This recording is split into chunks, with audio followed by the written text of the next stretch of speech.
Bonjour à tous, on se retrouve cette semaine pour la fin de la deuxième partie du chapitre 24 de 2 Samuel. Donc la semaine dernière, on a vu que David avait pris une décision insensée, il avait convoqué un recensement de sa population, notamment de ses guerriers. Donc c'était un péché aux yeux de Dieu parce que c'était un recensement militaire que Dieu lui-même n'avait pas demandé. Et en plus, ce recensement n'avait aucune vue spirituelle. C'était un péché parce que David allait se reposer sur la force de ses soldats plutôt que de se reposer sur Dieu. Alors du coup, il va y avoir une conséquence. Malgré que David reconnaisse sa faute, il dise à Dieu, oh là là, j'ai péché, Dieu va lui donner ses instructions. C'est pas celle qu'espérait David, et c'est ce qu'on va voir cette semaine. Alors on va reprendre le texte, on va le relire à partir du verset 11. Le lendemain, quand David se leva, la parole de l'Éternel avait ainsi été adressée au prophète Gad, qui était le voyant de David. Va annoncer à David, voici ce que dit l'Éternel. Je t'impose 3 fléaux, choisis-en un, et c'est de lui que je te frapperai. Gad alla trouver David et l'informa en disant, veux-tu 7 années de famine dans ton pays, 3 mois de fuite devant tes ennemis lancés à ta poursuite, ou bien 3 jours de peste dans ton pays? Fais maintenant ton choix, et vois ce que je dois répondre à celui qui m'envoie. David répondit à Gad, je suis dans une grande angoisse. Il vaut mieux tomber entre les mains de l'Éternel, car ses compassions sont grandes. Je préfère ne pas tomber entre les mains des hommes. L'Éternel envoya la peste en Israël depuis ce matin-là jusqu'au moment fixé. De Dan à Beersheba, 70 000 hommes moururent parmi le peuple. L'ange tendait la main contre Jérusalem pour y semer la dévastation lorsque l'Éternel éprouva des regrets face à ce malheur. Il dit à l'ange chargé de détruire le peuple, « Cela suffit, retire maintenant ta main. » L'ange de l'Éternel se trouvait alors près de l'aire de battage d'Aravna le Jébusien. En voyant l'ange qui frappait parmi le peuple, David dit à l'Éternel, « Regarde, c'est moi qui ai péché, c'est moi qui suis coupable. Mais ces brebis qu'ont-elles fait? Porte donc la main contre moi et contre ma famille. » Ce jour-là, Gad vint trouver David et lui dit, « Monte à l'aire de battage d'Aravna le Jébusien et érige-y un autel en l'honneur de l'Éternel. » David monta donc à l'aire, suivant la parole de Gad, conformément à ce que l'Éternel avait ordonné. Aravna regarda en bas, et il vit le roi et ses serviteurs se diriger vers lui. Il sortit alors de l'air et se prosterna devant le roi, le visage contre terre. Aravna demanda, « Pourquoi mon seigneur le roi vient-il me trouver, moi son serviteur ?» David répondit, « C'est pour t'acheter ton aire de battage afin d'y construire un autel en l'honneur de l'Éternel. Ainsi le fléau qui frappe le peuple pourra être arrêté. » Aravna dit à David, « Que mon seigneur le roi prenne l'air et qu'il y offre les sacrifices qui lui plaira. Vois, tu peux prendre les bœufs pour l'holocauste et les chars avec l'attelage pour te servir de bois. Je te donne le tout, roi. » Puis Aravna dit au roi, « Que l'Éternel ton Dieu t'accorde sa faveur. » Mais le roi dit à Aravna, « Non, je veux t'acheter cela à son juste prix. Je n'offrirai pas à l'Éternel mon Dieu des holocaustes qui ne me coûtent rien. » Et David acheta l'aire de battage et les bœufs pour 50 pièces d'argent. Il construisit là un autel en l'honneur de l'Éternel, et il y offrit des holocaustes et des sacrifices de communion. Alors l'Éternel se laissa fléchir en faveur du pays, et le fléau qui frappait Israël s'arrêta. Alors, qu'est-ce qu'on voit au début de ce passage? Donc, c'est le prophète Gad qui va être chargé par Dieu d'annoncer sa sentence à David. Alors, ce prophète, il est aussi appelé le voyant. Voilà. Parce que c'est comme ça qu'on appelait les prophètes à l'époque de Samuel. Regardez avec moi 1 Samuel 9, verset 9. Autrefois en Israël, quand on allait consulter Dieu, on disait « Venez et allons vers le voyant ». Car celui qu'on appelle aujourd'hui le prophète s'appelait autrefois le voyant. Alors aujourd'hui, on parle parfois aussi de voyants, vous savez, les astrologues, tout ça. N'allez jamais dans ce monde, les amis, c'est de l'occultisme.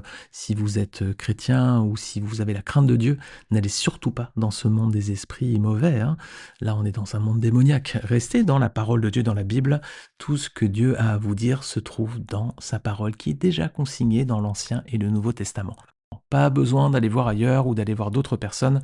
Ce que Dieu a à vous dire, il l'a déjà consigné. C'est dans un livre que vous avez à votre disposition. Alors ici, donc, Gad le voyant, c'est lui qui va être chargé par Dieu d'annoncer sa sentence à David. Alors, donc, il doit dire au roi qu'il va devoir choisir entre 3 fléaux.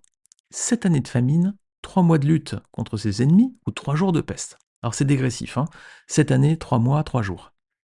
Alors, verset 14, David, il faut qu'il choisisse. Alors, dans sa sagesse, là, il est sage, cette fois-ci, il dit qu'il préfère ne pas tomber entre les mains des hommes, parce qu'il connaît bien leur cruauté. On est tellement d'accord avec lui. Il dit qu'il préfère tomber entre les mains de Dieu, parce qu'il connaît ses compassions. Et ses compassions sont grandes, c'est vrai, les compassions de Dieu sont immenses, infinies. Regarde avec moi Psaume 119, verset 156. Tes compassions sont grandes, ô Éternel. Rends-moi la vie selon tes jugements. Il y aurait plein d'autres versets à ce sujet, celui-ci est déjà magnifique. Alors, à la lecture de 1 Chronique 21, 11-12, qui est le passage parallèle à 2 Samuel 24, on comprend qu'en fait David choisit la troisième option. Alors ici, c'est pas forcément précisé dans 2 Samuel 24, mais dans 1 Chronique 21, c'est beaucoup plus précis. Regardez, versets 11 à 12. Gad alla trouver David et lui annonça: Voici ce que dit l'Éternel, tu dois accepter 3 années de famine, 3 mois pendant lesquels tu seras détruit par tes adversaires et atteint par l'épée de tes ennemis, ou 3 jours pendant lesquels l'épée de l'Éternel et la paix seront dans le pays, et l'ange de l'Éternel portera la destruction dans tout le territoire d'Israël. Vois maintenant ce que je dois répondre à celui qui m'envoie. Là, il y a un peu plus de précision. On voit que David répond Je préfère tomber entre les mains de l'Éternel. Dans les 3 choix qui lui sont donnés ici, c'est le seul où finalement il est entre les mains de l'Éternel. C'est pour les 3 jours de peste. Parce que c'est 3 jours durant lesquels l'épée de l'Éternel va être dans tout le pays et l'ange de l'Éternel portera la destruction dans tout le territoire. Alors verset 15, c'est ce qui se passe effectivement. Donc, suite au choix de David, la peste traverse tout le pays, depuis Dan jusqu'à Beersheba. Et elle termine son parcours à Jérusalem. Alors c'est un détail intéressant, parce que c'est le même trajet qu'a effectué Joab et les hommes qui sont partis faire le recensement. Rappelez-vous, on avait vu cela la semaine dernière, 2 Samuel 24, verset 2 et verset 8, on voit qu'ils vont de Dan jusqu'à Beersheba, et qu'ensuite ils finissent par Jérusalem, ils reviennent au palais. Alors c'est le même parcours, la peste là fait le même parcours que Joab et les hommes qui ont fait le recensement. Verset suivant, l'ange de l'Éternel étend alors sa main pour frapper la ville de Jérusalem. Alors cet ange de l'Éternel, si vous êtes familier du texte biblique, et si vous écoutez ces podcasts aussi, c'est pas la première fois qu'on entend parler de cet ange. Il s'agit ici de ce qu'on appelle une Christophanie, c'est-à-dire une apparition de Christ sous une forme physique. Alors, déjà cet ange, il était apparu à plusieurs reprises auparavant dans l'Ancien Testament, c'est pas la première fois qu'on le voit donc. Déjà, il était apparu à 2 reprises à Agar, la servante d'Abraham. À 2 reprises, elle s'était enfuie dans le désert. Et Genèse 16 et Genèse 21, l'ange était venu à sa rencontre, l'ange de l'Éternel. Ensuite, il était apparu à Abraham. Rappelez-vous, lorsqu'Abraham avait voulu sacrifier son fils Isaac, l'ange de l'Éternel avait arrêté son geste, Genèse chapitre 22. Et c'est aussi visiblement le cas avec Jacob lorsqu'il a lutté avec un homme, Genèse chapitre 32. C'était même plutôt Dieu lui-même. Regardez ce que précise le livre du prophète Osée chapitre 12 versets 4 à 5. Dans le ventre maternel, Jacob a attrapé son frère par le talon. Et devenu homme, il a lutté avec Dieu. Il a lutté avec l'ange et il a été vainqueur. Il a pleuré et il lui a adressé des supplications. Jacob l'avait trouvé à Bethel et c'est là que Dieu nous a parlé. Donc là, c'est l'ange aussi. Visiblement, c'est l'ange de l'Éternel dans ce texte. Il était ensuite apparu aussi à Gédéon. Lorsqu'on avait vu Juge 6, on avait vu cela. Et puis également aux parents de Samson. Et Juge chapitre 13. Vous pouvez retrouver ces podcasts si vous le souhaitez dans la liste en bas, il suffit de descendre. Mais sinon, lisez votre Bible, ce sera encore mieux. Voilà, Juge 6, Juge 13 pour les références à Gédéon et Samson. Pour la référence à Jacob, c'est Genèse 32 et prophète Osée chapitre 12. Pour Abraham, c'est Genèse 22. Et pour Agar, c'est Genèse 16 et Genèse 21. Alors, on revient sur notre texte dans 2 Samuel 24, donc verset 16. L'ange de l'Éternel se trouvait alors près de l'aire d'Aravna. Et là, il y a un homme appelé le Jébusien. Voilà. Alors, pourquoi Jébusien? C'est parce que Jébus, c'était l'ancien nom de Jérusalem. Au temps de sa conquête par David, cette ville s'appelait donc Jébus et ses habitants, c'est les Jébusiens. Alors, cet homme était visiblement originaire de cette ville lors de la conquête de David, par David, et depuis, il avait, semble-t-il, intégré le peuple de Dieu. Voilà. C'était un homme bien, visiblement. D'ailleurs, on le voit dans ce texte. Alors, verset 17, David voit l'ange qui frappait la ville. Alors, le roi se tourne vers Dieu, il lui dit que c'est lui qui est coupable et pas le reste du peuple, qu'il appelle les brebis. Il demande alors que le châtiment retombe sur lui et sur sa famille, et pas sur le reste du peuple. Alors ici, on voit que David redevient le berger d'Israël. Il appelle ses concitoyens les brebis, et en même temps, il redevient aussi un type de Christ, parce qu'il demande à prendre le châtiment sur lui. Alors, ce châtiment, c'était la conséquence d'un péché, c'était normal que lui, il reçoive un châtiment. Alors que Christ, lui, a pris sur lui la punition divine, alors qu'il était parfaitement innocent. Ésaïe 53, 4 à 5 nous dit notamment « Ce sont nos souffrances qu'il a portées, c'est de nos douleurs qu'il s'est chargé. Et nous l'avons considéré comme puni, frappé par Dieu et humilié. Mais lui, il était blessé à cause de nos transgressions, brisé à cause de nos fautes. La punition qui nous donne la paix est tombée sur lui, et c'est par ses blessures que nous sommes guéris. Et on peut même lire le verset suivant. Nous étions tous comme des brebis égarées, chacun suivait sa propre voie, et l'Éternel a fait retomber sur lui nos fautes à tous. Donc David, ici, par son attitude, redevient un type de Christ, le berger d'Israël, même si dans son cas, son châtiment était légitime, c'était la conséquence de sa faute, contrairement à Christ, qui lui a été parfaitement innocent. Alors, versets 18 à 19, le prophète Gad vint alors vers David. Alors, il était déjà venu auprès de lui après que le roi eut envoyé ses parents se réfugier à Moab lorsque Saül le poursuivait. C'est pas la première fois donc que Gad venait le voir. Regarde avec moi. 1 Samuel 22, verset 5. Le prophète Gad dit à David, ne reste pas dans la forteresse, va-t'en et retourne sur le territoire de Juda. David s'en alla et se rendit dans la forêt de Héret. Voilà. David s'était enfui lorsque Saül le persécutait. Alors, c'est quoi les consignes pour David? Il doit aller dans l'aire d'Aravna le Jébusien pour aller élever un autel à l'Éternel. Alors David obéit, il se rend dans ce champ. Aravna le voit arriver, voit le roi avec ses serviteurs. Qu'est-ce qu'il fait? C'est quoi la réaction de cet homme? Alors il se prosterne visage contre terre, et puis il demande à David la raison de sa venue. Qu'est-ce qu'il fait là? Alors David lui en explique le motif. Voilà, David lui dit, pour acheter de toi l'air et pour y bâtir un autel à l'Éternel, afin que la plaie se retire de dessus le peuple. Alors c'est quoi la réponse d'Aravna là encore? Eh bien il offre tout à David. Et même plus que l'air de battage, il offre aussi les bœufs pour l'Holocauste et les chars avec l'attelage pour servir de bois afin de brûler l'Holocauste en question. Et ensuite, il bénit le roi. Alors, vraiment, cet homme est bon et généreux. On comprend pourquoi il était resté après la prise de Jébus. Il était resté avec le peuple d'Israël. On comprend mieux à présent. Aravna, son nom d'ailleurs signifie je crierai de joie. C'est joli. Alors, dans 1 Chronique 21, il a un autre nom, il s'appelle Ornan. Voilà. Et Ornan, ça signifie la lumière fut perpétuée. Magnifique dans les deux cas, il a un très beau nom et il a aussi, surtout, magnifique attitude. Alors, est-ce que David accepte? Non, il refuse. Alors, pourquoi il refuse? Alors, non pas par orgueil, mais parce qu'il ne veut pas qu'un sacrifice ne lui coûte rien. Voilà, si ça doit être un sacrifice, ça doit coûter quelque chose, quoi. Alors, David achète l'air et les bœufs pour 50 pièces d'argent. Alors, c'est une autre somme dans 1 Chronique 21. Au verset 25, c'est plus fort, c'est 600 pièces d'or. Voilà. Il y a une petite différence entre les deux. Grosse même, parce que 50 pièces d'argent et 600 pièces d'or, c'est peut-être pas la même chose. Mais voilà, malgré tout, 50 pièces d'argent, c'était déjà une somme conséquente. 600 pièces d'or, ça l'est encore plus. Alors, l'Holocauste et les sacrifices offerts par David apaisent alors la colère de Dieu. L'incident est clos, voilà.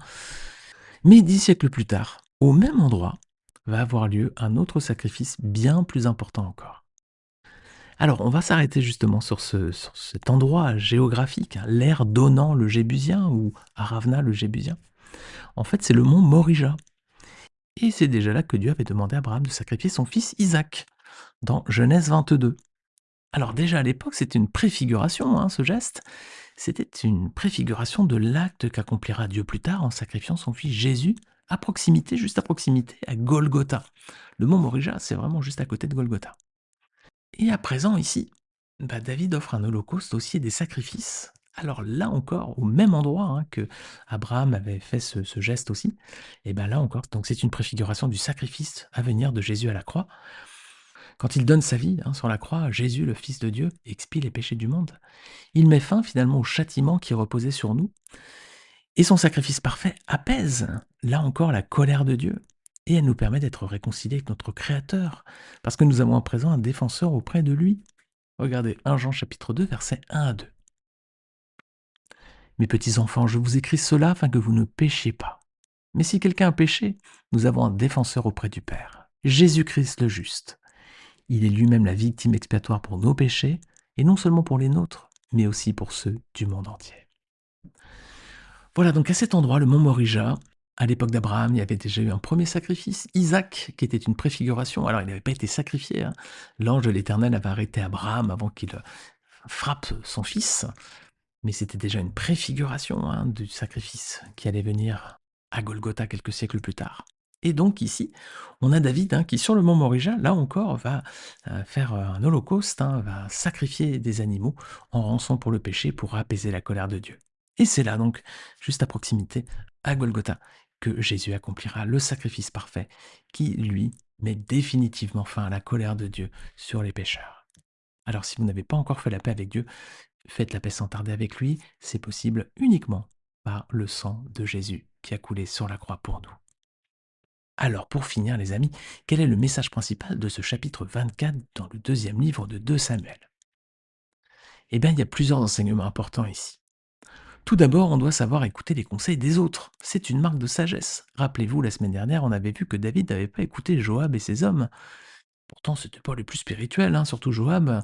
Mais malgré tout, ils avaient fait preuve de bon sens, plus que David. Mais David, finalement, n'avait pas écouté, s'était obstiné. Il faut savoir aussi, les amis, être attentifs aux conseils de ceux qui nous entourent. Au moins les écouter. Et voir après si c'est sage ou pas. Mais au moins peut-être qu'ils sont en train de nous alerter sur une faute que nous sommes en train de commettre sans nous en rendre compte. Deuxième enseignement, c'est que même si Dieu ne nous punit pas toujours, hein, heureusement d'ailleurs, mais quand même souvent, hein, il y a des conséquences lorsqu'on pêche. Alors, si Dieu nous punit, bah, c'est aussi une marque de son amour. Parce qu'il veut déjà nous enseigner quand on a commis une faute. Donc déjà, il veut nous dire et nous alerter pour qu'on comprenne que c'est un tort que nous avons eu.